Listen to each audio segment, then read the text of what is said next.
Nous sommes avec le psaume 47 devant ce qu'on appelle un psaume de Tzion, c'est-à-dire un psaume qui exalte Jérusalem comme la ville d'où rayonne la puissance de Dieu dans tout l'univers. Tzion est un quartier de Jérusalem, le plus ancien, où David a fondé sa capitale et où se trouve encore aujourd'hui son mausolée, à quelques centaines de mètres du temple de Salomon. Le psaume appelle Tzion la ville de notre Dieu, sa montagne et le pôle du monde, joie de toute la terre. Dans ce psaume, Tzion est l'objet d'attaques par des rois étrangers. Mais Dieu les disperse par un tremblement qui saisit les ennemis, un vent qui souffle du désert. Le psalmiste souligne que ce vent est l'œuvre de Dieu, qui affermira Tzion pour toujours. S'ouvre alors une belle louange à Dieu, qui protège et réjouit Tzion, du temple à toute l'étendue de la terre.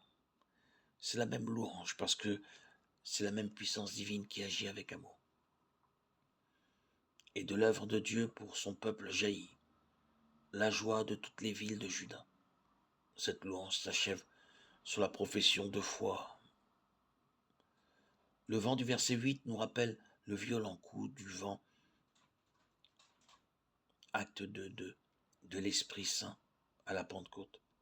Et nous comprenons que Tzion est alors la préfiguration de l'Église du Christ, qui est précisément née le jour de la Pentecôte, quand les apôtres emplis d'Esprit Saint ont commencé d'annoncer l'Évangile à toutes les nations. Par le Saint-Esprit, nous vivons l'amour efficace, tout-puissant du Seigneur. Et nous manifestons cet amour autour de nous. Jérusalem a une place primordiale dans notre foi. Comme il est écrit, nul ne peut oublier que lorsque Dieu a voulu se choisir comme homme, une patrie, une famille, une langue dans ce monde, c'est à l'Orient qu'il les a demandés.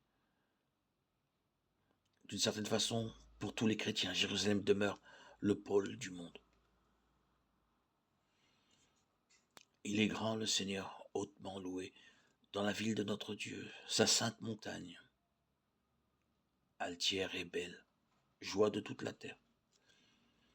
La montagne de Tzion, c'est le pôle du monde, la cité du grand roi. Dieu se révèle en ses palais, vraie citadelle. Voici que des rois s'étaient ligués. Ils avançaient tous ensemble. Ils ont vu et soudain stupéfaits, pris de panique, ils ont fui. Et voilà qu'un tremblement les saisit, douleur de femmes qui accouchent, un vent qui souffle du désert, a brisé les vaisseaux de Tarsis. Nous l'avions entendu, nous l'avons vu dans la ville du Seigneur, Dieu de l'univers, dans la ville de Dieu, notre Dieu qui l'affermira pour toujours. Dieu, nous revivons ton amour au milieu de ton peuple. Ta louange, comme ton nom, couvre l'étendue de la terre.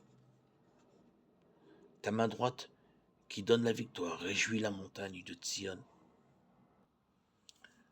Les villes de Juda exultent devant tes jugements. Longez les reparts de Tzion, comptez ses tours. Que vos cœurs s'éprennent de ses murs, contemplez ses palais. Et vous direz aux âges qui viendront, ce Dieu est notre Dieu, pour toujours et à jamais, notre guide pour les siècles. Psaume 47. Quelle place est-ce que je donne à l'Esprit Saint qui est Seigneur et qui donne la vie dans ma prière et dans mon existence? Comment la puissance de Dieu transforme-t-elle le monde contemporain? Posons-nous ces questions. Et bien sûr, prions pour Jérusalem, pour Israël, pour toutes les victimes des guerres qui s'y déroulent.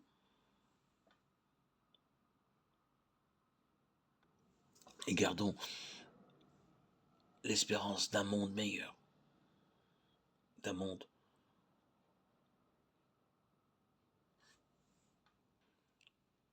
où la paix fera enfin place, où nous pourrons voir de nos yeux le Seigneur revenir bientôt, physiquement. Gardez cette espérance, cette joie en nos cœurs. Ceux qui, en leur personne même, représentent l'espérance, ont besoin de signes d'espérance. Aujourd'hui, les jeunes, malheureusement, voient souvent leurs rêves s'effondrer. Nous ne pouvons pas les décevoir. L'avenir se fonde sur leur enthousiasme. Témoignons de notre foi vers ces jeunes qui se sont laissés attirer par les griffes de Satan, par les plaisirs de ce monde, les attractions